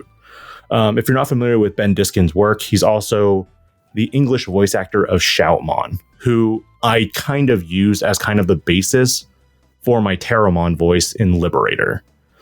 Because personality-wise, they kind of looked and sounded very similar to me, so that's where I went that route. When that Agumon went to Geogreymon, I was like, okay, like I'm okay with Geogreymon. I don't know what the level 6 looks like, but that level 6 better be good. We get to Rise Greymon. I'm like, okay, we got a barrel for a gun now instead of a giant metal claw. We got some wings that look kind of nice. And then when it got to Shine, Gundam-esque. When it got to Shine, I was like, I'm out. I can't do this. Like, I think for me, it's not the body design of Shine Greymon that got me. It was the head. The head is where ultimately, like, when I see a Digimon and I compare like head designs, if the head design doesn't blow me away, I'm kind of out. And the reason why I was okay with Burning Greymon is because head design, perfect. If you take Burning Greymon's head and you put it on Shine, I'm okay then at that point. Yeah, Shine does look a little bit weird. That's the thing. Like the Ruin Mode arts that we've gotten though look really good. But like when you look at different arts and like stills of like Shine Greymon, Ruin Mode, and Burst Mode, it still bugs me. That's why for me, that is the only limiting factor of why I don't like Shine Greymon as a Digimon design. I'm not the one who designed it, by the way. Like, I just want to make that clear to viewers that like, oh, why is DigiPanda complaining about the design of the... Everybody has their preferences for Digimon. That's why are you a... with Agumon specifically, as a Greymon Digimon, you have so many top line ends that you could use. You have War Greymon as like the OG of OG Greymon level 6s. You have Shine Greymon, which would be more of the Data Squad route. You have Victory Greymon, who's more of the manga route. So if you like Big Freaking Sword, Victory Greymon's probably your guy. If you want to go like the virus counterpart, then there's Black War Greymon. And then I think there's another like Chaos Machine Black Dramon. War, Chaos War Greymon, something like that. There is Machine Dramon too as another option for the Chaos one. That's from Digimon World 2. I don't know that you want to count that. Yeah, that's the thing. I don't know if I want to count that as a thing. And then my personal favorite is probably Gaiomon. I really like the design of Gaiomon. Gaiamon's awesome. Like with all the Greymon evolutions out there, minus Blitz Greymon, by the way, I forgot Blitz Greymon. Oh yeah, it's Greymon with guns. I mean, it's basically Brigade Dramon, like precursor Brigade Dramon. Gaiomon is basically my favorite personally out of all the Greymon level 6s. Surprisingly, Garurumon kind of has like two alternate lines at this point. You got Metal Garurumon and the black version of it, and then there's also Crest Garurumon. My opinion, if you're gonna have, he also has the Z. Victor Greymon, Z. Yeah, so you got Z Garurumon too. Sorry, I forgot that one. My personal opinion is with Gaiomon being like the samurai Greymon, I really wanted them to do a ninja like Garurumon. That's a top level 6. I don't think they'll ever do that, but I think like that would have been pretty cool. Thematically, you have ninja versus samurai, so that's kind of like the motif there. But you can have your monk warrior halberd wielding Kreskarurumon as like the closest thing to that. But digressing back to the point of like Digimon for me, when it got to like the first card game, this is, by the way, all the way back in like 99, 2000 at this point. So if you played Digimon DigiBattle, yeah, sure did. It was the English version of Hyper Coliseum that came over to Western audiences. It wasn't a good game. It was a pretty... They also changed the game too from like I just learned this just recently. I didn't know they changed it, but the Japanese version of game and then our American version were two different games, which is weird. Yeah, because I believe at this point for Digimon DigiBattle, they brought it over to Western audiences and they assigned the game to Upper Deck. So Upper Deck ruined almost everything. Yu-Gi-Oh almost died because of Upper Deck. That's did they start Pokemon or not? I feel like they were affiliated at one point in time. I'm not 100% sure about that one. Yeah, I'm not sure about that either, because I know that for Digimon DigiBattle, a lot of people like were collecting the cards. That's where you had those starter decks. You might have seen a few other content creators open up those starter decks and kind of like play. The starter decks themselves were not good. No. If you actually built a deck, it's a lot harder because you're basically running only one of each card, and they adjusted the rules significantly from DigiBattle to from Hyper Coliseum to DigiBattle, because I'm going to ask this question. How many cards do you think you had in your opening hand, and how many cards do you think you had the entire time you played each turn? A deck of 30 cards, by the way. And one of them would be a rookie that comes out, so you have 29 cards left in deck. 3 cards to start. Wasn't it? Go ahead, Dan. Oh, go ahead. No, you go ahead. I was gonna say, wasn't it like 7 cards you were able to have in your hand or something like that? So Varney, your guess was 3? Three to start, and then you hold you hold 4 to 5 throughout the entire game. I'm just ballparking. And Dan, you're at 7? Yeah, because I remember we just recently played it. Like our other Gino, Gino, was the one that like made us play. I remember us like trying it. I was like, this is so stupid. You combine your two numbers. You had 10 cards in hand. Oh, it was 10. Okay. At all times, you had 10 cards in your hand. So basically, your turns would go digivolve into a digivolve phase where you and your opponent simultaneously digivolve at the same time. And then you take turns playing option cards, Power Blast option cards, to soup up your Digimon and then try to defeat the other player's Digimon. If you win, you keep your Digimon on board, and then if you lose, you have to de-digivolve, and then you have to find another level 4 to go into. So weird. And then you get those points on the bottom. Correct. So I think in Japan, they only had 5 cards for Hyper Coliseum, and then their life counter spun down from 1,000 to 0, like a life counter. In DigiBattle, you actually went up from 0 to 1,000. So first person to get to 1,000 points wins. And I think Upper Deck made that change specifically because they didn't want people to feel like they were losing. They wanted people to feel like whenever you win, you're gaining something. So it was one of those like, this is really minor. I don't know why you made this change, but there are a lot of broken combos in regards to if you were to play DigiBattle truly, and I have like 6 decks built, it would be a really busted game. And yes, Apoclymon is broken in this game too. There's a creepy mode that can be played onto the battlefield by trashing 2 virus and 2 vaccine cards in your hand. It basically is a deck that plays Impmon, a bunch of rookies, and the Apoclymon creepy mode. The creepy mode can negate option card effects as many times in a turn.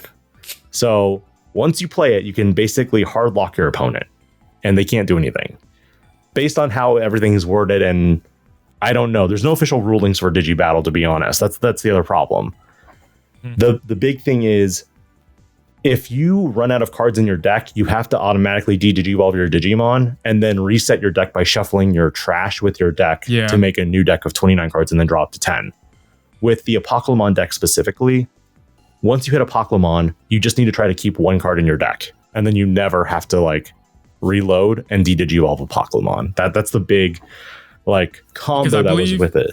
you had to have 10 cards in your hand all the time. So you're able to like trash cards or whatever, and then you draw them back till you have 10 again, right? Yeah. Yep. Because at the end of each turn, you and your opponent would have the opportunity to trash any number of cards in your hand and then draw up to 10.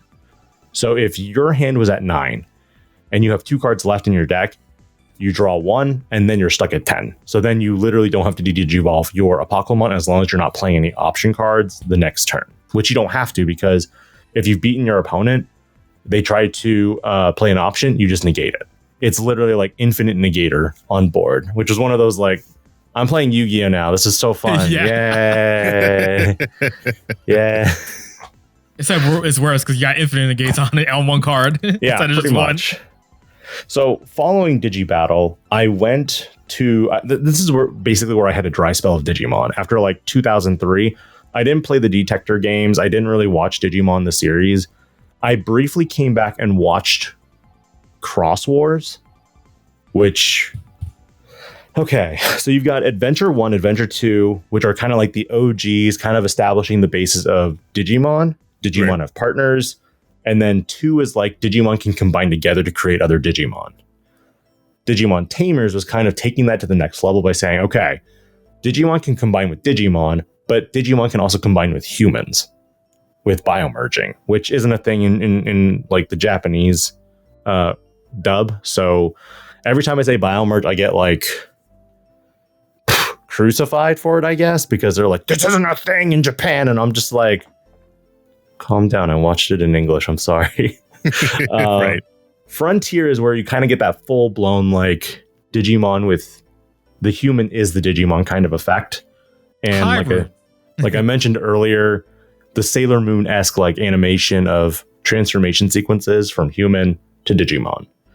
Cross Wars is basically the Power Rangers Digimon series. Yep. You have Megazords combining together constantly to create a new form to fight evil. And then Data Squad kind of takes it back to the traditional roots. What's after Data Squad? No, it would have been Data Squad first and then Cross. Yeah, it's Data then Cross. And then Appmon after that. Yeah, and then we get our lovely Appmon. I did not watch Neither have I. I have heard only good things about it, though. So that's funny because most people just don't associate. They just like, they disassociate Appmon with being Digimon. But anybody who's watched Appmon, I would say maybe 7 times out of 10 loves Appmon.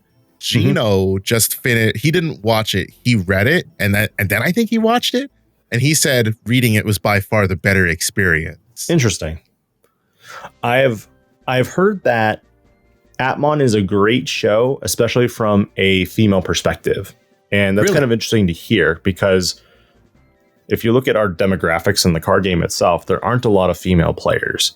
Yep. So with Appmon coming into the card game, I'm curious how this will affect sales personally, because usually what helps a Digimon card game set sell is the characters. And if the characters aren't recognizable, people won't buy it, which is why I can see why for World Convergence, this is the global release and everything, they are basically trying to pull in as many characters as possible from across multiple series. Absolutely. And also, several like movies, and also tie in as much lore as possible to really draw just anybody in to be like, hey, try Appmon. It's not that bad. It's okay. And you're like, I'll just stick with my Agumon that can warp Digivolve into Wargreymon now. Right. That's the big thing. I like the idea of Appmon. I always have, right? So I think people get like hung up on like what they consider a Digimon. Going back to like the Frontier topic, like when we're kids, it's kind of like we're kids, right? So we just, it's not a Digimon, whatever. But like we're adults now, we can think about things logically. Digimon, digital monster. Tamers was weird, but they were still, or sorry, not Tamers. Frontier was weird, but they were still in the digital world. So like, okay, whatever. They channeled the spirit of ancient warriors to become Digimon. Whatever. We can get past that. Mon, however, was like, all right, here are your digital monsters, but they really are digital monsters, but they're application on your phone. I've seen like 10 minutes of the first episode, and I was kind of like, I'm weirded out by this. This ain't Agumon. Right. Yeah. I remember when it first dropped, and I was like, "What is Agumon?" I was like, "Is Agumon related to Digimon? There's no way this could correlate because it's just Mon at the end." And I was like, "Oh wait, this is supposed to be a Digimon show." And I was like, "Nah, I'm good." Like, I think I ended on a good note with like Cross Wars, and I was kind of like, oh, like Cross Wars, they brought in all these new characters from like the previous series and shows. This is where the whole Bonds Beyond Time thing happens with BT12 that we had in the card game. Yeah, the Hunter side. Yeah, and that's where I was like, I ended on that. I don't know what the heck this is, and I don't feel like I want to invest enough into it right now. Then again, it was when did it actually air? Because I feel like it was. I think it was almost in a way right before Ghost Game. I want to say it was like that weird 2018 period. It was that weird 2018 period where like we had gotten Try. Hold on, before I speak and look like an ass. Okay, let me look it up. No, I think it was before Try. No, that's what Try was coming out over like a span of time. While you look that up, came out in that span. While you look that up, Arnie, I think for me, like, and this is another like analogy that I'm going to make here. Digimon as a franchise kind of goes through these, periods where they aren't really unveiling new shows, new video games, which is why when they first unveiled the card game in 2019, I was like, yo, this looks sick. I want to play Digimon as a card game. It reminds me of Zoids, because Zoids for me was very much a series that I really enjoyed watching as a kid. If you haven't watched Zoids, highly recommend it. I love Zoids so much. I wish Wilds was translated so that we could watch it. It is such a travesty. I tried watching Wilds. I couldn't get into it because I was like, this is so weird. Is it that different now? No! I love Zoids so much. Now. Yeah, did you watch it? So you haven't seen it? No, I haven't seen it either. Okay, so you've seen Chaotic Century and New Century, right? Yes. You've seen Fusors? That I haven't seen that one. Fusors came after New Century, so it's where they brought in the whole idea of Zoids combining with Zoids to create new Zoids. Oh yeah, definitely not. So if you have that one is English dubbed. No, I don't think I've seen that either. Yeah. So this is where you would see a Berserk Fury fuse with a Buster Eagle, and it gets 2 cannons now on top of its charged particle beam guns. Anyway, nerding aside, this is where like Digimon kind of follows that same like habit of nothing happens, it reveals something. And this is why like Zoids, they got their like Zoids Wilds, and then after that they kind of just nothing. There's no reboot. Nothing. So like Digimon is kind of in that same like idea or camp of there's nothing new right now that's keeping people drawn to it except the card game and the webcomic. Those are the 2 things that I feel like are holding it up right now. And yes, I don't think there's anything wrong with the card game. I think that the card game's in a great spot. And even though people were posting like Doom posting specifically, after that image came out that it was, I think, number 9 or 10 in sales on TCG Player. Yes. But it's such a false. I hate when people do that because they take like a month because when they do that sale thing, it's like usually like that month, or sometimes whereas like Digimon didn't even like pop a new product out that month. So it was like they're so like bad. I hate when they do it because then they go to the immediate, Digimon's dying. It's like, stop. Please don't do this. Put some common sense into reading. The other thing about it is when you look at the other games that were ahead of it, you're like, okay, you really think Digimon, this niche anime, is going to topple Yu-Gi-Oh, who's been around for decades? It's going to topple Magic the Gathering, which has been around for decades. And you're going to say Digimon can keep up pace with One Piece, who is literally about pirates who eat magic fruits that make them unable to swim, but they can do really weird shit. Lorcana, Disney, like Disney. It has the name Disney on it. So for me, I'm like, you can't tell me Digimon's going to pass Disney in any like timeline we live in. Yep. So after you knock out the first 4 slots, then you're like, okay, after you knock out those 4, now you look at the next like 3 or 4. And if Digimon's like 5 or 6 or 7, it's literally the top 3 after the big like 4. Right, exactly. I don't think enough people put weight on that, especially because it's like TCG players like are only like all right, let's be realistic. Nobody uses eBay for buying any card game outside of the big three. And if you're buying the big three on those, you're probably a collector. So you're looking for a very specific 100%. Subset of cards. I only go to eBay whenever I'm looking for a specific collector card. Right, exactly. So like TCG player is the place to buy cards that is not named Discord or Facebook or whatever local marketplace you might use. So like for Digimon to even be up there is insanity, because that means not just the collectors, but players are going on here and buying cards, and they're fine enough spending their money on this Digimon card game, this series that, you know, we strive for bigger and greater things, such as not being in our alternate timeline of getting a Ghost Game anime instead of Seekers or Liberators. Can you imagine, like, if this was a flipped timeline, like how different that perspective might be? I'm not saying we'd be like One Piece level, but like whenever I was reading Liberators or Seekers, I always have like anime voice actors playing in my head for the different characters. And even though I do a webcomic read for Liberators, I don't know if you or Dan have watched any of them yet. I think I sent you a short clip though, Varney, because I know you're kind of like, wait, you do this? And I was like, yeah. Yeah, the one with Arisa and Curiosity was voicing. Yeah. That one was a really fun one to do. And it was also a little bit depressing for me because I felt it was probably one of the best production ones that I had done, but it also got the least amount of views. So this is where we discussed this earlier in regards to, as a content creator, you learn about audio engineering, you learn about thumbnail design, you learn about graphic design, you learn about, you know, the different search techniques that are involved with YouTube and kind of the algorithm trying to like fight that as well. Yep. You also learn kind of, you know, what are true passion projects and what are the projects that you just do for quote unquote money, or the content that you know that generates clicks and is something that you enjoy doing.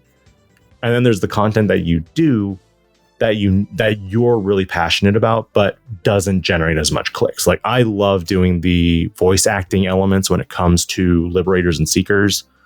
It's really fun for me because when I was doing Seekers, I would play Eiji Nagasumi, who in my mind, his voice would be like Aaron Dismuke. I don't know if you know who Aaron Dismuke is. Prior to him growing up, he was Alphonse Elric in the original Full Metal Alchemist. Okay. So prepubescent Alphonse. If you watch Dr. Stone, he is Senku. Oh, okay. And if you haven't seen Dr. Stone, I highly recommend it because it's a really fun anime. Scientifically, it's also really interesting. Yeah, for sure. Oh my goodness, yeah. And then with Ryu Senji, when they first introduced Ryu Senji, like I looked at him and there's always one default old Asian voice that I like want for like a majority of characters. I can do a James Hong impression, who is the voice of Poe's dad in Kung Fu Panda. So he's the goose or duck. He's the duck. Yep. Okay, I do something. But it's a very stereotypical like Asian voice that you hear. So it's not something that I wanted for Ryu Senji when I was kind of like doing the voice. So when I looked at him, I thought there's one other Asian voice that I can do that's not racist, because you know you have like Hank Azaria who does the voice of Apu. He also does the voice of Chief Wiggum from The Simpsons and everything, but he no longer does Apu because he's not Indian. So this is where you have to navigate the delicate matters also of like properly casting based on kind of the whole race and ethnicity thing. Right. Not saying it's a bad thing. I can understand it as well, because I wouldn't want to voice an African-American character if I'm not African-American. Does that make sense? Because it'd be weird. Right. In regards to that, ultimately, I went with the George Takei voice for Ryu Senji, which is why for him, it was very, for me, it's basically, I start by saying, oh my, and from there, I can speak like this for temporary periods of time. And this is where you start taking the different characters that you can either do impressions of, or you can do character voices. This is my natural voice, by the way. So this is why I choose this voice for like narration, Eiji, and Shoto. Shoto's a little bit higher. I kind of raised him up a little bit like here, so he talks more like this, like, hey Terramon, like what's the situation? And then Terramon's like, I don't know, you idiot, like what are you doing? So I actually will like have to like slouch a little bit for Terramon. Right. Like you get into it, like you kind of like become the character because it helps you like channel it just a touch more. Yeah. So it's like, what are you doing? Why aren't you playing that card? All right, I'll play the card. Terramon Digivolve. Terramon Digivolve 2. Jailmon. And then, you know, you just keep going with it. But I think there are also a lot of harder voices that I do too. I didn't release this. This would have been in chapter 15 of Digimon Seekers. I did a voice print for Cargodramon. And Cargodramon's voice that I ultimately went with was... You two ever seen Beast Wars? No. Yeah. A long time ago. Okay. So Scott McNeil, Canadian voice actor, he is Dinobot, but he's also Silverbolt and he's also Rat Trap. So he's all three of those characters in Beast Wars. But the line, if I recall, was like, I don't know if I should do this like at the mic so close, but Dinobot has that very like raspy, like, the sensors do not pick him up, but my commander, we do not know where they are located. So it's that type of voice that I ultimately picked for Cargodramon, and I have no idea how that came across to you guys. Did it actually come out clear, or did it like? Yeah, it was clear. It was clear. Okay. So it's that type of voice that I would use for like Cargodramon or bigger Digimon. But when it comes to like bigger Digimon, I always just default to like a low gravelly voice because that's where Grand Galemon is. So like Grand Galemon. But that's also where a lot of people who commented on that specific video were very much in the eyes of, isn't this your Greymon voice? And it's like, yeah, it's pretty much my Greymon voice. Because you know, it's just like in the one scene in Digimon the movie, you have Koromon, and then he's just like, I'm Greymon now. And you know, that was like almost spot on. Damn, I know, right? That was crazy. Yeah. And then that's the thing. Like I've watched that movie enough times where I'm quoting along the movie where it's just like then the theme song plays and then Greymon goes, and then he's like, Nova Flame. Or no, he says Mega Flame actually. So he goes, Mega Flame. And then that hits the Parrotmon. Parrotmon crashes a bike or something, and then they're fighting hand to hand.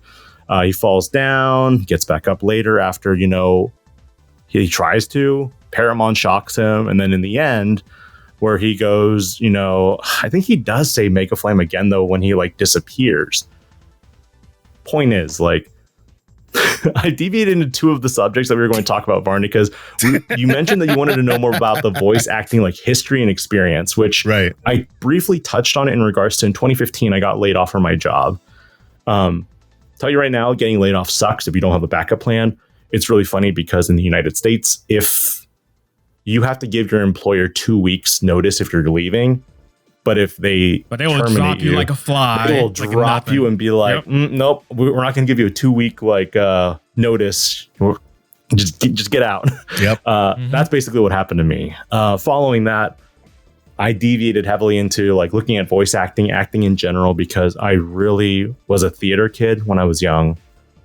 There were so many characters that, man, I couldn't even tell you the number of times like I watched a series and I'm just sitting there thinking like, man, I really love this character. You're like, Agumon, Warp Digivolve too.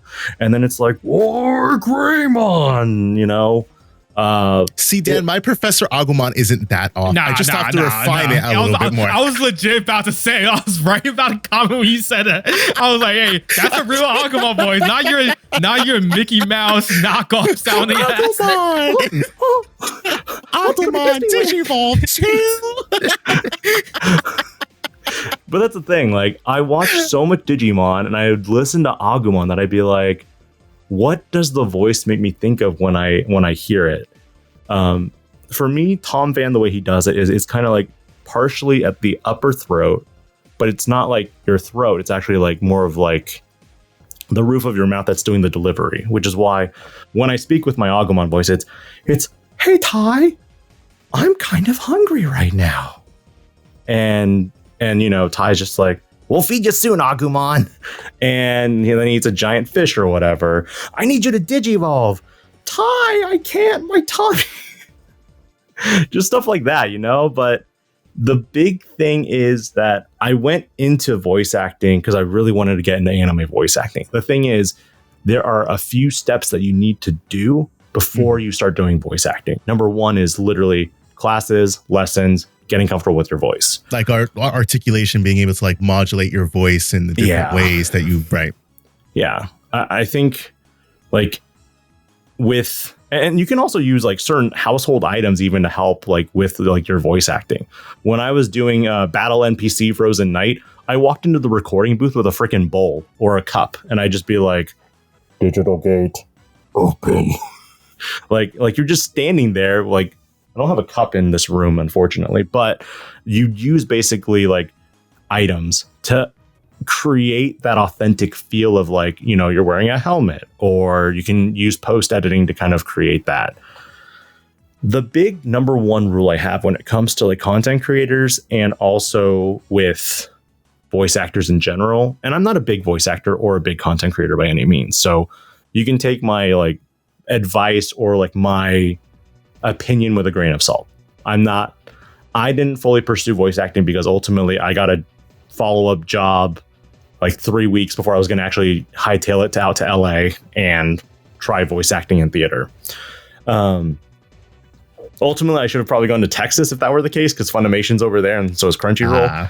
But the point being is that you got to be comfortable with your voice, because if you can't record yourself, play back the audio, and evaluate it without like feeling like, oh, that sounded terrible. Like I do this every day now when it comes to like recording in the audio booth, which is actually over yonder that way. If I can't, like, it was really hard in the beginning when I was doing YouTube content creation for Digimon. It was really hard to like sit through and listen to me speak a scripted document and not feel like something was wrong, because at a certain point, it feels like you're also not really confident in the work that you're doing, right? Which reduces how your presentation comes off and also how you want your audience to view it. Because if your audience kind of has an idea that this guy's full of shit, they're not going to watch it. They're not going to subscribe. And oh yeah, for sure. So the big thing for me was you got to be able to accept who you are as a person before you even consider like doing content creation. Because if you can't even meet that first level of acceptance, your content is kind of dead in the water. That's just my opinion though. Right. I'd say to each their own, for sure. That's a valid statement, yeah. But I know for me personally, whether it was us doing our stupid Beyblade shit way back then, or the adventures of Dan and Varney on Digimon, the thing that always rang true for us was trying to bring personality into it, for sure. And then trying to be... So we started because Dan was like, yo, you see these shit takes that people got it, like straight up. That's how it came up. He's like, you see all these shit that's legit you read this take? And I was like, yeah, man, I don't know. And he's like, man, you know, I think I might have just been like, we should start a podcast, because if they got bad takes, then like we could have bad takes too, but like our takes are actually kind of decent. And then he was like, for real? And I was like, I mean, do you want to? And then like, just, you know, obviously we're here now. But like, I know there are times so next week is our 100th episode recording. So if you guys want to check that out, you should. It's going to be hit syndication, baby. Congratulations. We're having a party. I'm not going to divulge what will happen. You'll have to watch that episode to find out. But I know one thing that will be brought up is the topic of favorite moments from past DigiPods. Specifically, they're going to focus on all of Varney's bad takes. One of them being that Melga was a control deck. There was once upon a time where a young fledgling Varney may have thought that Melga was a control deck. I can neither confirm nor deny those statements. You are more than welcome to go watch previous podcasts and find out. But if I were that young Varney, one might have said that I was confident in that take, and that he argued for his point, and that he was very confident in getting that point across to his co-host. And his co-hosts were just as equally, trying to make young fleshling Varney realize that Melga is not a control deck. So, it's funny you mentioned that, because in my opinion, I think that any deck can be control or it could be aggro. Right, I am much more on the that way line nowadays than I was back then. Yeah, I feel like it depends on how you play the deck, because some players are like, slap this card down, slap this card down, slap this card down, Evo, draw, Evo, draw, suspend, unsuspend. I'm the kind of player that's like, I'm not going to attack you because I don't trust you. So I'm just gonna let's kill that first. Let's bounce that. And okay, now your board's empty now. Okay, cool. Now we attack. Like you have a level 3 on board. You know what? I'm good with that. There aren't any level 4 aces. I don't have to worry about anything. You kind of do if it's an Agumon or Gabumon and they're at 2 or less. Nowadays, I forgot about that. Yup. Did forget about that. Those are the only moments now where I'm like, oh shit, you got a level 3 and it's Agumon or Gabumon. You have 2 or less security too? Damn. The good thing is, Gabumon isn't that bad. It's Agumon that's like, I will kill you. Yeah, exactly. Like, since Gabumon is more so, how many sources you got? 1? Okay, that's cute. Right. Yeah, I did forget about that. But the one thing that I've learned is whether you're right or wrong, confident what you're saying, right? Like, we put ourselves on. Man, that sounds like something that I might have, Don't say it. Nope. To you I don't want to hear it. Go ahead. Go ahead. Continue. I'm gonna just let you finish. Yeah, go ahead. As content creators, we all put ourselves on the camera. We come here and we talk about something that we feel like we have knowledge on. Yes. But if you don't have confidence, like to your point, if you don't have the confidence in what you're talking about, if you feel, if you're not, what's the word? If you're wavering. You're not unwavering. If it feels unnatural or wavering it. Yeah. Yep. Right. Then it comes across to the audience. And you don't want that to come across to the audience. You want them to come to you because, for example, if I was going to watch something on, let's say Machine Dramon, right? I think David Herpetologist has become the de facto person for Machine Dramon with what they put out, how they talk about it, and all their decisions. And if I watch Kavinsky, well, it doesn't matter what he makes his content on.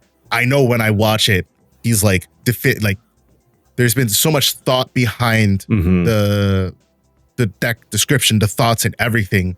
Yep. I have no doubts. I'm not man, I don't know why he would run that. No, he explained it. He was clear. He was succinct. And for us, especially with Dan, because Dan always likes to Dan badgers. I do what? Dan badgers me. So you have to speak with confidence. And that's just me talking with Dan, because sometimes Dan is so right. He's so wrong. But I'll admit, I know I've had some bad takes. But between the three of us, we've all had our moments of we have we're driving our point home. Yes, you will listen to me, and that maybe that's more that's our dynamic. But just as content creators in general, you got to be confident in the things that you talk about, in the ways that you bring it across to your audience, because at the end of the day, if not you, then who? I think go for it, Dan. No, I was gonna say back to one of the points that was mentioned before. For me, that's why I love DigiPanda's off rip, because I knew he was a real Digimon fan. You knew off rip, you watched this video, you knew, all right, he knows Digimon. Versus some other people, I'm not saying names in general, just in general, you can tell between people who are Digimon fans or just people who are the TCG player, fan of the Digimon card game. You know what I'm saying? And that was something I knew off rip when like DigiPanda, that was like, oh, I can tell, I can relate to this because I'm like that too. I think one of the big things for me also is that if a content creator really doesn't take the time to look into the pronunciation of something, of a card, or like, I think, for example, it's such a personal and it's a stupid gripe of mine, but it agitates. Yeah, like yeah, you're playing the card game, but you don't know the pronunciation. I'll concede I did not know how to pronounce the Shoutmon card in BT19 because I saw EX6. I was just like, oh, what's the E? Like, is it? How do you pronounce this? And people told me later, they were like, it's not EX6, by the way. And I'm like, oh, my bad. It's actually E×6. So X6 I told you, Dan. I told you. I told you. Sir, we were talking about two different things. You're talking about the set BT20. Yes, over the X meaning cross. It didn't come from me. It came from the internet. You thought it was me. But the Shoutmon is different than that, I don't care. For the My X point antibody is stands different. No, it's definitely over the X for 20. I know it's over the X. Thank you. Yeah. I was telling him but that people were like, 19. The Shoutmon in BT19 is E×6. No, I'm like, still right. He just corrected it. But like, it's not me, it's the internet. I'm also probably one of the only few content creators who actually tries to say out the name of every card. Like Metropolitan Police Department, Community Safety Bureau, Cybercrime Division. I hate you. You That's the one. Me up. That's the one. The Metropolitan Police Department, Community Safety Bureau, Cybercrimes Division, Investigation Unit 11, Digimon Crime Response Team. Perfect. Say that 3 times fast for me, please. No. The Metropolitan Police Department, Community Safety Bureau, Cybercrimes Division, Investigation Unit 11, Digimon Crime Response Team. The Metropolitan Police Department, Community Safety Bureau, Cybercrimes Division, Investigation Unit 11, Digimon Crime Response Team. The Metropolitan Police Department, Community Safety Bureau, Cybercrimes Division, Investigation Unit 11, Digimon Crime Response Team. He has an edge because he's a voice actor. That man deserves a round of applause for that one. It is a tongue twister, but I got great practice opening it on stream because I made the rule that every time it opened up as a rare, every time I opened it up, I was like, I have to say the damn card. So here we go. I think I opened it 3 times in that one case. So I was just like, I freaking hate everything right now, but I guess we're just gonna keep doing this, and then we'll just keep changing it. But like there are definitely a few Digimon out there that are kind of uncomfortable for me to say because Zafogamon is one of them. The correct pronunciation is fog. Some people say Safaga. Some people say it differently, which sounds bad. Savaga. Yeah, that's the only way I can think of. Like, how do you say that wrong? Yeah, but that's how they say it. So because of the pronunciation of fog or the other variant, I say Zephyrgamon just to like avoid that term or like phrase altogether. When I was talking to the Japanese translator actually at Bandai Card Games Fest, I showed him one other Digimon, and he looked at it and was just like, "Yeah, that's exactly how you think you'd pronounce it." And I was just like, I hope it never makes it into the card game. I got one. Hold on. Is it Koalomon or is it Sealomon? So funny enough, that's a funny one. If you watch it in the English anime, they say Koala. Yeah, in the English dub, it was like, oh, what was the evolution form? Was it Betamon? Crabmon, I think it was. Was it Crabmon? Yeah, because it was like Crabmon, so. Digivolve 2, Koalomon, and you're just like, yeah. Koalomon it is. And then people are like, exactly. No, you uncultured piece of shit. It's Steelamon. And you're like, I went with the English dub here, so am I really? I'm in America. They said koala. I'm going koala. I mean, are you saying Burning Greymon or Vitramon? Are you saying Garmon? Are you saying Kendogurumon? Are you saying back in BT7? Are you saying Kumamon? Or are you saying Chakmon? Chakmon? Yeah, CHACK. Let me drop in chat what that Digimon was that I did not want. You talking about like Kuma, like the snow bear, or Kuma as Bearmon? No. Bearmon is one thing, and then Kumamon's the other. But yeah, I just dropped the. Gotcha. Because in Digimon World 3, Bearmon was named Kumamon. Oh my god! Yeah, I remember that. Yeah. I remember that. When they did that in like because this came out around the same time, Frontiers, and now when Kumamon was that Kumamon, I was there was a lot of confusion. I'm so confused. What is happening here? But yeah, so my Digimon adventure started off when I was like 5 or 6 years old. It took me all the way to the card game in 2019. And at that point, the big thing is what drove me to be a content creator was I wanted to do something different with content for the Digimon community. In some ways, I think you could have perceived it as like kind of being like the Karn of the Digimon card game. But, you know, I think ultimately, if your content doesn't draw interest from the right group, it's really hard to continue with that type of content. Most of my older content was very much like an episode of the week kind of deal, where it was like Greymon. Let's look at all the Greymon cards in the Digimon card game right now. And that was it. That was literally like, you know, what the episode was about, which Greymon cards are good, which ones are okay. At this point, they're all pretty bad, except like 3 of them, because, you know, like... Hey, that new Gaomon, though? Ooh, like, I'm excited to play that again. The only promo I'm actually like okay with so far is the Mastamon. That is the only one that... Mastamon is... I think people are severely downplaying. I was laughing so hard when I read the effect, because I'm like, I literally just talked about this in a video, because I was talking about Tamer hate. And how predominantly Tamer hates in blue-ish, purple, and black. Those are the 3 colors that really have Tamer removal.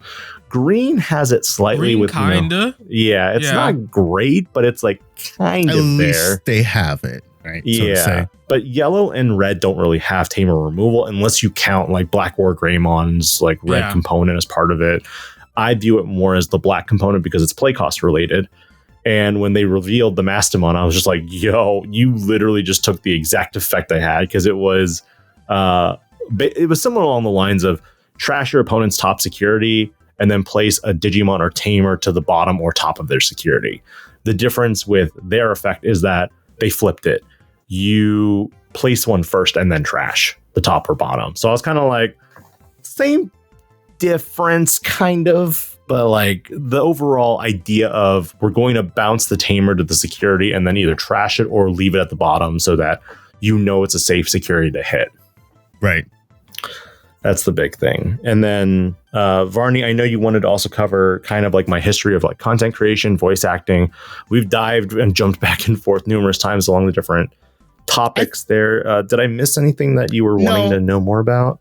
No, I think we've pretty much covered all of it in one way, shape, form, fashion, or the other. Yeah. I would say my biggest question is, first of all, where's the application? Where can I apply for DigiPanda's voice acting classes so I can refine my Professor Agumon voice? Honestly, I don't think you need to, real talk, Varney, I don't think you need to emulate or do an impression of Agumon to be Professor Agumon. I think because Professor Agumon is its own separate character. Right. And if you look at the different Agumons throughout time, you've got Tom Fan's Agumon from Adventure 1. You've got the Agumon from Data Squad, who's the voice actor escapes me because I don't remember Takato's name. Not Takato. Takato. It's Takato Matsuki's English voice actor. And then you've got Ben Diskin's Agumon from the Adventure reboot.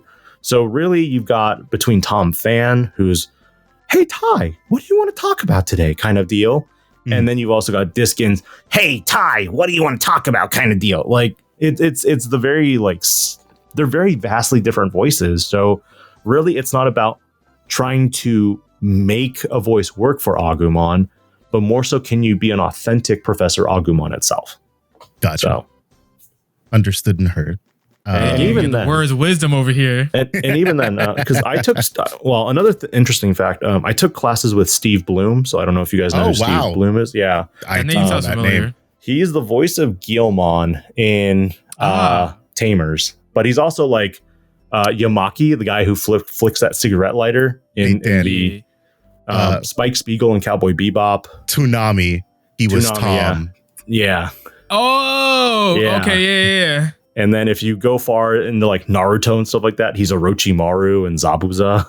Oh shit, man. So he's all over the place. Some goated characters. Oh yeah, he is. So I was in his webinar class for upwards about a year. And one of the big things that he also taught in the course was if you try to do an impression of a character, you're basically competing with somebody for their job who already has the job. But a poor impression can also be a good thing because a poor impression can be a new character that's a new voice. So when you try to do like, I don't know, I guess for me, like I can do like one-liners with like Goofy and Mickey and stuff like that. But like, can I authentically hold a Goofy for a conversation? Probably not. Right. Like I only do like a Goofy impression just to mess with people when we're playing Jessmon, because I'm just like, Yuckmon. I play Yuckmon, and you know, they look at you and they're just like, kill yourself, and you're just like, hey man, I'm just playing my Hyukmon. So search 3 found a savior Hyukmon, and this is just my way of tilting people sometimes when playing. But hey, Mon games, baby. The point I'm getting at here though is a bad impression can always be a new voice. That's the thing. So heard. The other thing was, I mean, we basically covered it. Why you became a content creator. And also, I mean, you indirectly covered it in when you talked about doing content that was different, making different content for Digimon. So it was really just about how you decided to infuse essentially your love for voice acting with Digimon. Yes. But yeah, we pretty much there is a little bit more to though, and a little bit more to that, and more to elaborate on is that even though like my channel started off kind of like looking at an episodic release schedule of, you know, it's this Digimon of the week. So like it would have been all the Greymon cards for one episode. It would have been Garurumon cards for the next episode and so forth. Thumbnails were like very basic. You could say it was basically like grabbing a screen cap off of Google and then throwing some text on it. Today, I don't do that. I have changed really in-depthly how I do my thumbnails. I think the thumbnail is basically the attention grabber for what you want to talk about. And it's very crucial that, you know, you make a good impression with that thumbnail. For me, it got to the point where, you know, I wasn't getting views, I wasn't getting traction. And, you know, it kind of grew to the point where it's like, what do I want to do with the channel? And when it came to YouTube, was it about money? Was it about fame? Slowly, it kind of pivoted into, ultimately, I think educating is what I want to do. I got my master's in bioengineering, and that's where like I had to teach for a year. During that time period, I felt that I was really good at teaching, not necessarily the subject, but just generally like teaching, regurgitating information to students and kind of, you know, evaluating how they're doing. Same thing with Digimon. I think that for me, I like to look over cards. That's why I do card reviews, set reviews, kind of in neat, manageable chunks. This is where I feel that you still have some creators today who create, you know, those long content videos of, I'm going to do an entire set review over this and go over every card. I think that moving forward, a lot more content creators who do set reviews should kind of break it down, because it helps players in manageable chunks look at what they specifically want to play. A lot of players might not play purple, or they might not play Jessmon, or they might not really care for Crossheart. So when you throw every card into one video, the people who watch it, they're either watching it for the background noise, or they're watching it because they're looking for something specific that they can learn about. That's what I find more useful with, you know, shorter content. And so with that education spin, that's where it forces you to learn more about different combos and effects. One thing that I'm bad at still is kind of remembering word for word verbatim what all the cards do. Keep in mind though, we're at year 5 of the Digimon card game. We have over 3,000 cards. I think we're approaching 4,000, maybe 5,000 at this point, with the number of promos and starter decks even, that it's really hard to remember all the cards. I also kind of went back and looked over some of the Discord comments where people were kind of talking about the commentators and casters for Nationals, Card Fest, and Worlds. It's really interesting sometimes what you read from people and how they kind of evaluate you. Yeah. When people kind of are like, these guys don't know what they're doing, it's kind of like, Well, if you kind of knew the situation, I think it would help, because we're sitting in like, those couches that you kind of saw on the stream. Yep. The monitor is a TV that's probably about 15 feet on the ground in front of us. So we don't really have a good line of sight when it comes to identifying specific cards. Now, if you were to make everybody play base rarity, I think it would make it a lot easier to identify cards. Number one. Number two, we don't have the deck lists or deck profiles of all the players.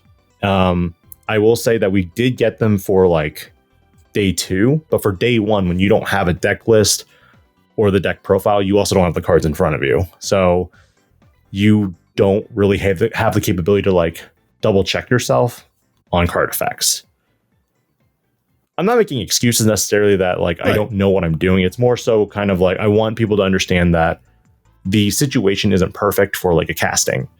When you're casting from like, your PC at home for like an Ultimate Cup online or a regional online, you are literally at a monitor where you can kind of like quickly look up cards and double check yourself before you make a statement.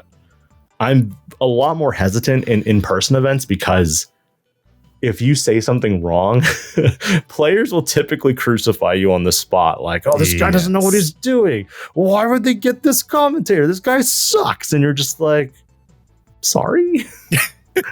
Like, I don't know what else to do here. Right. So that's the big thing. But to elaborate further, because we were talking about kind of how I transitioned on my content. Educational purposes was where I wanted to go. I wanted to help people learn more, which is why, I think for set reviews, it helps cut it down into manageable chunks for players. Deck profiles are pretty much a safe staple when it comes to content for the Digimon community. The difference is that deck profiles are probably the most oversaturated type of content when it comes to doing things on YouTube for Digimon, because so many people are doing it.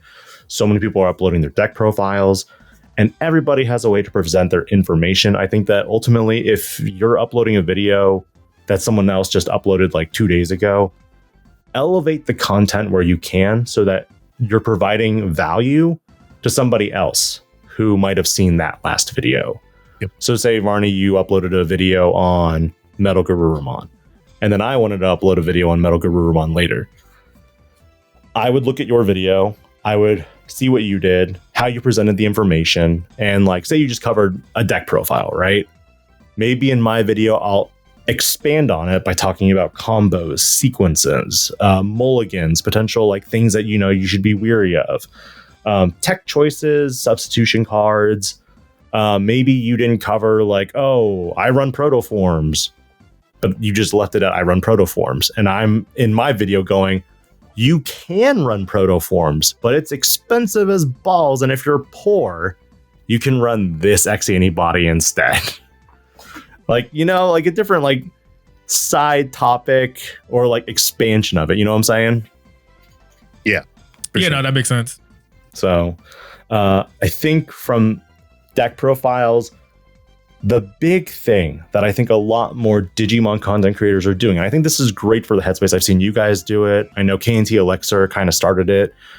I think the big point of discussions that I love to watch on Digimon content creator channels is essay style discussions. Yeah.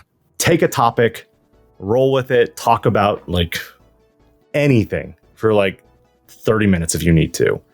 I try to condense it down to 10 to 15 minutes, if not a little less, just because I don't want to bore people. This will be an interesting little segue too.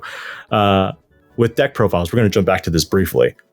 Have you guys ever received comments on your deck profiles where they're like, why can't you just upload the list with like a link in your description? Yep. And you're like, yep. And you're just like, watch the video. Because like, I don't want you to do exactly what I know you're going to do. Exactly. And so like, and this is where like you have some creators who will literally lay out the cards one by one, but they'll be like, these are my level 4s or level 2s. Sorry. They'll say level 2s, and then they'll play 4 level 2s on the webcam tabletop.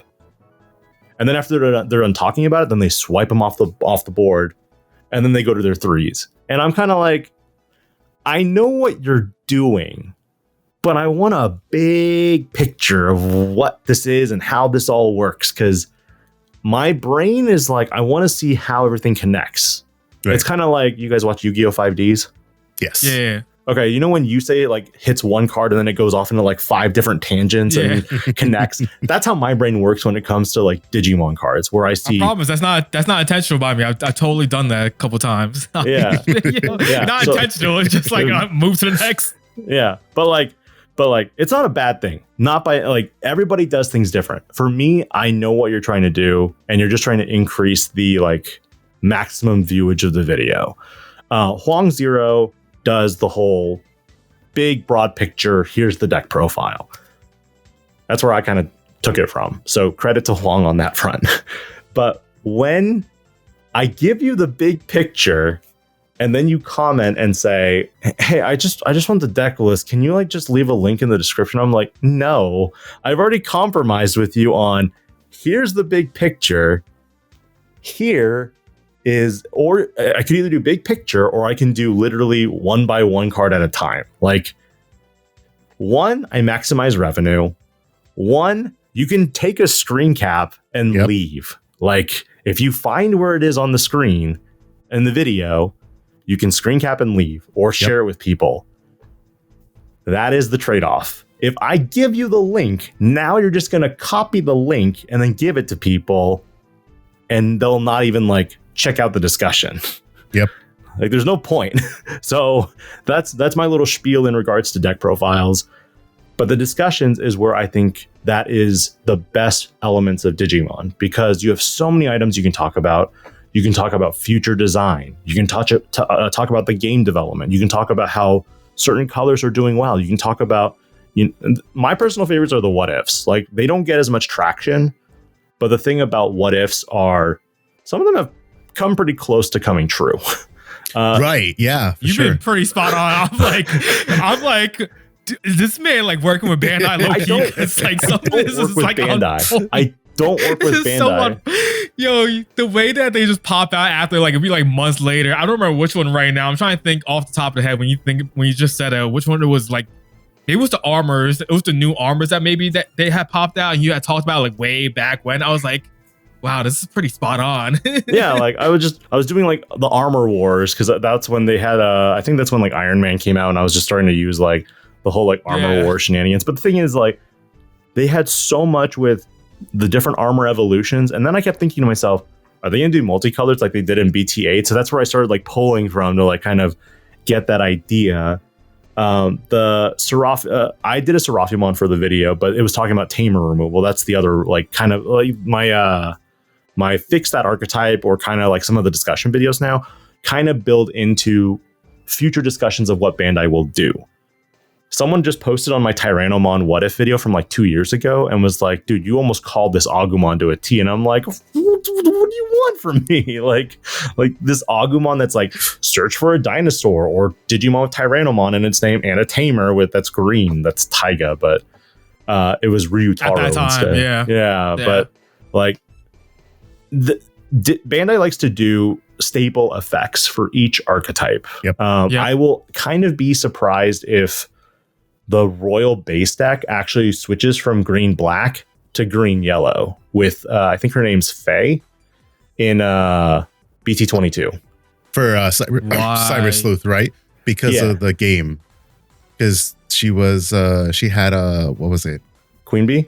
Yeah. Oh, no, it was Tiger Vespa? Tiger Vespa. Okay. Yeah, I was about to say, there was no Queen Bee back then. Yeah, it was Tiger Vespa. So she has Tiger Vespa. Cyber Sleuth right now is rumored to have 15 tamers in the set. That's insanity. 15 separate tamer cards is crazy. Where do you fit this? What? Well, so Cyber Sleuth, you're supposed to, I think they said something like 100, like there's supposed to be an extra amount of cards from what I recall. Oh, crap. Because they said it was a bunch of different card types. I don't remember where I read it, so I don't have the information handy. I was going to ask, since you two open boxes, do your rare piles feel smaller than they normally do? Oh, yeah. I was going through today because I was organizing my stuff. I like to organize all my cards prior to like start deck building so I know where everything is. Yeah. Man, I have more Omni X's than I do some rares. Yeah. That's crazy to me. That's the crazy thing, because like I said, it takes you about 4 to 6 boxes. No, it's 5 to 6 boxes to get a playset of rares for this set. I didn't get playsets for a lot of rares. Yeah, I definitely traded for some.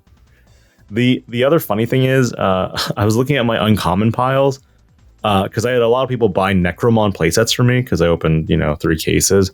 I only have like 3 Ghostmons left. Out of 3 after selling cases. Like 4 of each play, I think I sold 3 playsets of Necromon, so that was 3 playsets of Ghostmon. So I think, yeah, 15 Ghostmons.